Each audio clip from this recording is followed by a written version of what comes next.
Alrighty, yo, what is going on, everybody? It's your boy, Mr. DDG94, back with another reaction video. Today we finna react to 10 times WWE fired talent for crazy reasons. Oh, this should be a good one. Vince used to fire people over the littlest shit. I think he fired Paul London because he looked at him funny during the scene where he got into the limo and, you know, it exploded. He was supposed to quote unquote be dead, but then he had to come back because the Chris Benoit situation happened. So yeah, oh, this should be a good one. Anyways, let's get right into it. 1, 2. Is this on? Not every firing in wrestling is just, and some have come about in strange ways. Daniel Over Bryan. the years, there's been numerous talent that have been unceremoniously let go. For this video, we'll provide some background as we highlight those who were unfairly dismissed, as well as those who departed in wild circumstances. Today, we list 10 wrestlers who were fired for crazy reasons. When it comes to wrestlers who were fired whilst injured, Steve Austin in WCW is perhaps the most famous example, but the case of Chuck Palumbo is probably the most cruel. Palumbo got his big singles break in 2007 when he was repackaged as a biker, a character that better reflected his real life self. Chuck later had to get shoulder surgery in 2008 that sidelined him for a month. Shortly after beginning rehab for his injury, Palumbo was asked by one of WWE's doctors to come back on the road and cut promos. Looking back now, Palumbo believes that the fact that it was the doctor calling him, instead of one of the higher-ups, should have raised concerns, as things were about to get worse. Chuck agreed to come back, but this meant he had to be let out of rehab early. Once this happened, Palumbo got a call from the head of talent relations, Johnny Ace, and you can probably guess what happens next. He goes, hey, Chuck, hey, this is Johnny Ace. And he's giggling. He's laughing a little bit. We're going to have to release you. I said, you're good, man. I said, you're slick. You're good. I laughed. I had to laugh. What else could I do? He got me. Chuck got absolutely played here. The WWE tricked him to be let out of rehab because legally, they weren't allowed to release someone that was under a doctor's care. But now, since Palumbo had left rehab, they were able to fire him. Wow. Screw you! You're fired! Palumbo's former manager, This ain't Rico, was shit. another wrestler who didn't end on great terms with WWE. Despite starting his career late, Rico fit right in WWE. He was fun to watch as he went all in on his flamboyant character. What Hey, did I tell yo. you about doing that? Hey, Well, if you yo. liked that one, you're gonna love this one. Rico was never able to truly win over the boss, however. Rico was even once disrespected backstage by Vince McMahon's son. Walks right up to me and goes, you know, Rico, you're gonna be nothing but a flatbacker, which is a jobber. Despite clearly putting in the work, Rico's salary did not reflect his contributions to the company. He asked for a raise that would have seen him make $1,000 a week, which even at that was small change compared to what other talent on a similar level were making. Well, I got released because I asked for a raise. I asked for $1,000 a week. Over the next few years, despite his departure, Rico was asked to return twice. On both occasions, he was offered less money than he was making previously, so it was no surprise that he promptly turned the company down. I got asked to come back twice. Told him no the first time and F no the second time. He pays you, then he fires you, then he brings you back for less money. Before his release, Rico was paired on screen with Charlie Haas and Jackie Gator. Haas and Gator were a real-life couple that got married in 2005. After just completing their honeymoon together, Haas got a call from Johnny Ace to say that both he and Jackie had been fired, as Haas revealed on Rene Dupree's Cafe de Rene podcast. Say, I gotta let you both go. Hey, Johnny, we just got married. We just got back from our honeymoon. He goes, for better or for worse, right? Hold on real quick. I gotta use the bathroom. Hold on. Alright, we back. Hey, guys, how do you find, laughter in that? Rene Dupree later spoke about how there may have been more to Haas and Jackie's firing, as Rene mentioned that Vince McMahon had previously made a pass at Jackie. Wow. In which she refused his advances. This is unsurprising given everything that would come out about Vince years later. Vince also made a pass at Jackie, which she declined. And you see what happened once her and Charlie got married.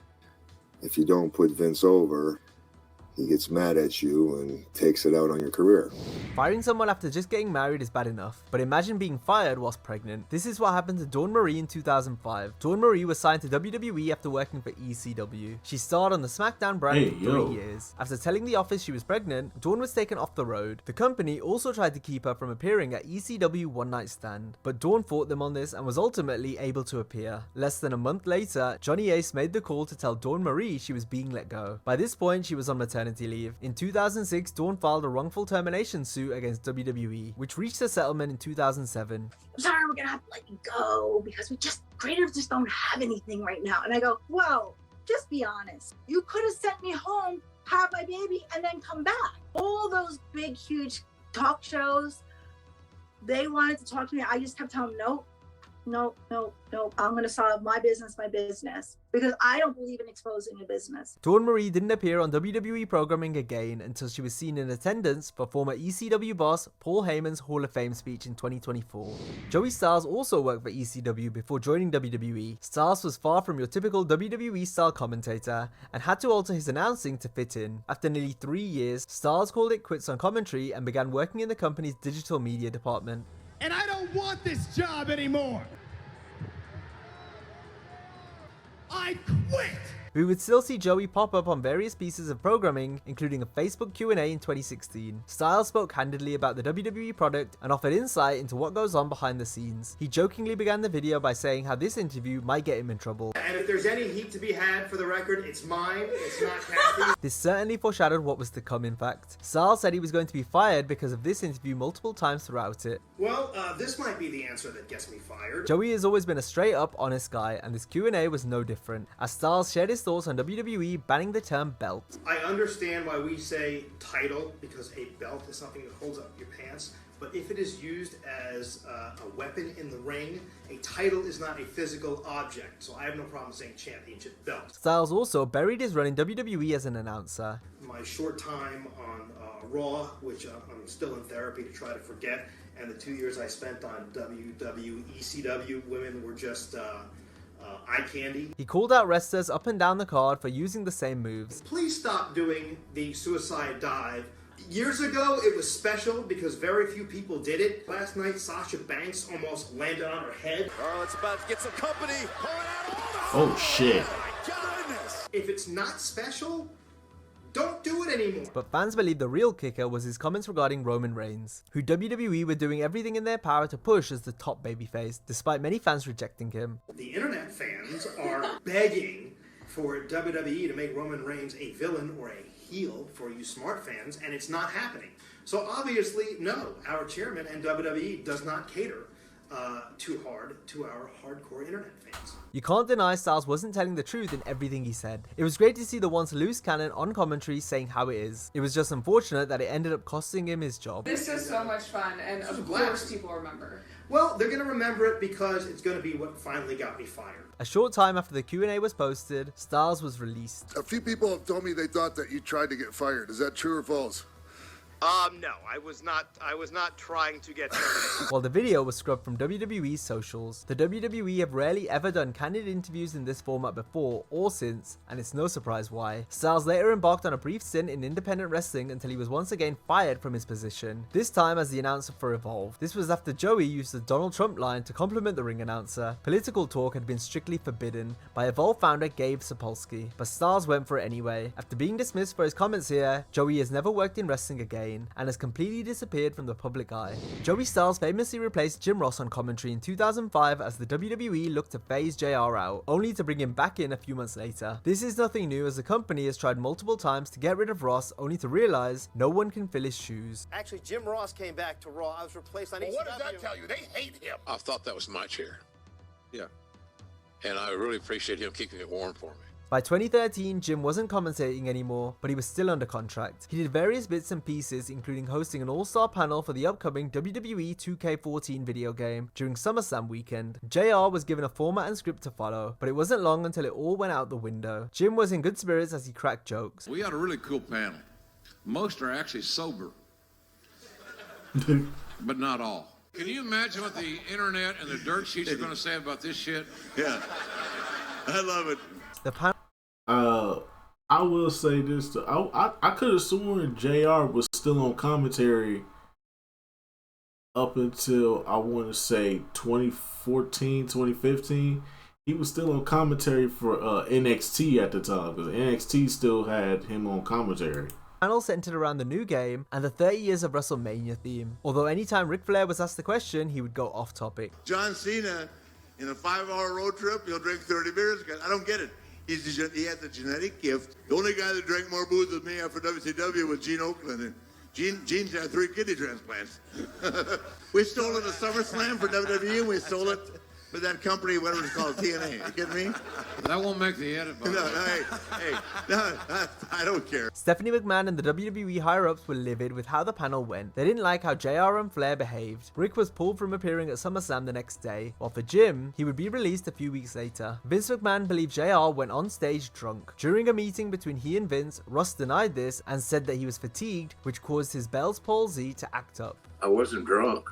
I had a cocktail, but so did everybody else. You know, Rick, unfortunately, had been drinking most of the afternoon. I know you're going to fire me, so could you get it over with so I can make my flight back home, I said. What a wise ass. I just didn't do a very good job of being reliable on that day, and the more I talked, the more I buried myself. Despite this, JR still put over the video game well, and 2K were happy with how the panel went. Plus, it was very entertaining for the fans watching along. Something fans didn't find entertaining, on the other hand, was World Championship Wrestling under Vince Russo's creative. In an attempt to try and recapture the magic he had with the WWF, Russo made wholesale changes to WCW. He did this by overhauling the roster, which included getting rid of most of the international talent that had helped differentiate WCW from the competition, much to the chagrin of Sonny Ono, who was one of the people that got released. So when Vince Russo came in, saying that he was from America, that he didn't want any Japanese or Mexican on his American TV, proceeded to terminate every Japanese talent, all the Mexicans, off TV. Russo's comments and subsequent actions led to a discrimination suit filed against WCW by Ono. This was just one of the numerous discrimination lawsuits the company faced during this time period. Ono's lawsuit was settled for a sum believed to be in the 7-figure range. Russo had continued to say that he believes Japanese or Mexican wrestlers could never get over with US audiences. Vince also said he doesn't give a crap about seeing Japanese or Mexican wrestlers on TV and only wants to see Americans. Most of them can't speak English. It is a hindrance to them, and it's very difficult for them to relate with American fans and vice versa. So what did you mean by I don't give a shit about a Mexican guy? What does that mean then? If I'm watching Raw this week, I'm not interested in Kalisto. That makes me a racist because I got no interest in Kalisto? Speaking of Americans, our next example's name was a combination of two of the United States' most famous presidents, and the reason he was fired actually relates to real-life politics. We're talking about Abraham Washington, whose brief run in WWE is most remembered for his controversial departure. Whilst manager of the Primetime Players in 2012, Washington talked trash on the outside during a match. He was mic'd up so the live crowd and television audience could hear him. Yeah, this is an age where I remember this. Yeah, I was like, yeah, bro. I was like, why would you bring that up? That was totally uncalled for. That was totally tasteless. And I said, I hope Vince is not behind this. I hope Vince and the WWE is not behind this, because that was tasteless to bring up Kobe little trial or whatever. That was totally uncalled for. That landed him in hot water, as he referenced the Kobe Bryant case from 2003. The announcers had to apologize for the joke after the commercial. We would like to apologize, ladies and gentlemen, for the remarks made by AW moments ago. Nevertheless, AW was fined $5,000 for the remark, but continued to make appearances on WWE TV. 11 days after the incident, Washington was released from his WWE contract, but not because of the Kobe Bryant joke. AW thinks he was actually fired because of a tweet he sent out supporting Linda McMahon's run for US Senate in Connecticut. During this campaign, Linda chose to distance herself from the WWE, meaning no one from the company was allowed to mention her in public. Fans would have understood this firing more if Washington got axed for the Kobe comment, but being let go because of showing support for Linda just rubbed people the wrong way. Perhaps it was a combination of the two, but either way, it was certainly a crazy way to exit the company. I don't know what I was thinking that night, but maybe I saw a political commercial or something, and I just sent it out there. You know, the next day I get the call, so it's like, uh-oh. I didn't think it was that bad, but apparently it was. Another wrestler best known for how they departed WWE was Robbie McAllister, who wrestled as part of the Highlanders on Raw. In 2008, during WrestleMania week, Robbie was in Florida for the show, but had absolutely nothing to do, since he was so far down on WWE's totem pole. This, coupled with the fact that he was unhappy with his place in the company, made him decide to attend a TNA show in Orlando, the same city WrestleMania was being held. Robbie was shown on camera and faced the brunt of a Johnny Ace phone call after leaving the building. Many stars from the sports, from the entertainment world on hand here tonight at Thursday Night Impact. I just did something I shouldn't have done, and I knew it was stupid, but fuck it, who cares? And he basically He basically says, what's one of my fucking talent doing on fucking TNA, blah, blah, blah. Robbie wasn't actually fired straight away, but was kept around to do jobs on TV. But this is where his tag partner Rory comes into the occasion. Rory was injured at the time of the incident, so the WWE waited a few months until he was healthy, and then proceeded to fire both Highlanders. Sticking with the Scottish theme for our final entry, Rowdy Roddy Piper. Piper sensationally returned to the WWE at WrestleMania 19. He went on to have a short run with the company. That came to an abrupt end after Hot Rod appeared in a HBO piece that highlighted wrestlers whose lives ended prematurely. Piper spoke candidly about his injuries and substance abuse in wrestling. My right hip has been titanium since December of '94. He reflected on the struggles of life after wrestling. The interview was just as sad as it was honest. I hate it. I don't watch myself on TV. I hate that guy. Because I know what that guy's thinking. I know what that guy's capable of doing. I know what he's thought of. And there's nothing nice about that guy at all. That guy being you. That guy being Roddy Piper. As fans, we see these larger-than-life personalities, not realizing the biggest battles don't happen in the ring. They occur when the red light goes off. This interview is most famous because of how Roddy eerily predicted his eventual demise. What would you have me do at 49 when my pension plan I can't take out till I'm 65? I'm not going to make 65. Vince McMahon appeared in the piece as well, in which he famously lashed out at the interviewer. Despite how Vince behaved here, it was Piper that got in trouble, as McMahon fired Roddy after the interview aired. And how much of this falls on Vince McMahon's shoulders? Piper answer says right now all of it. I never said that. And they never showed that on TV. Like, Roddy's point of view has been one of an anti-promoter point of view all his life. A lot of times you lash out, and that's what Roddy was doing, was lashing out. When someone says, really rotten things about your company, you're not going to welcome them with open arms. You're going to say, time for us to say goodbye. WWE put out a statement which went as follows. To assist Piper from engaging in any self-destructive behavior, the WWE is ending any further discussion with Piper regarding a contract. The WWE sincerely hopes for Piper and his family that Roddy can find happiness. Now, if you enjoyed this video, be sure to watch our similar video on 10 wrestlers who shockingly quit WWE during a storyline. Oh man, but yeah, man, that's just gonna about do it for this one, man. That's kind of fucked up, man.